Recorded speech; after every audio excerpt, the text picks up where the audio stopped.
कारण सर्वात मोठी ताकद असती परिवाराची जेवढी ताकद असत त्याला सांभाळणारी असत ती पहिली पत्नी असते.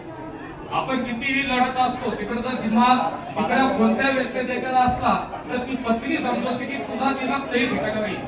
म्हणजे कारण ह्या सैनिक क्षेत्रामध्ये जे रात्रंदिवस दिवस जातात आपण त्यांची 22 वर्ष सर्व्हिस म्हटलं तर 44, कारण की रात्रंदिवस आहे. इकडली नोकरी दिवसाची असते, इकडली नोकरी रात्रंदिवस असते, म्हणजे 44 वर्ष.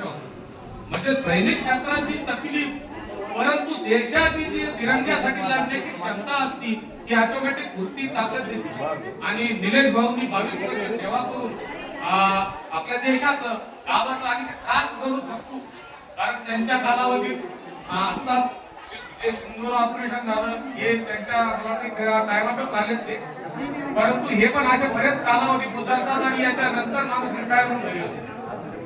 तर हे आजचं त्यांचा जो रिटायरमेंट सोहळा होता मी थोडस या रिटायरमेंट सोहळ्याविषयी बोलतो एक मिनिटात. आम्ही 2016 मध्ये हे सैनिक रिटायर आल्यावर कोणी ओळखत नव्हतो आणि आम्ही हा जाफराबाद तालुक्यातील हे सिनियर लोक खरात साहेब यांनी देळगाव राजा या लोकांनी जागृत प्रोग्राम सुरू केला की रिटायर झाल्यावर सैनिकाचा सत्कार व्हावा, शहादत झाल्यावर त्याच्या श्रद्धांजली परेड चांगल्या प्रकारे व्हावं.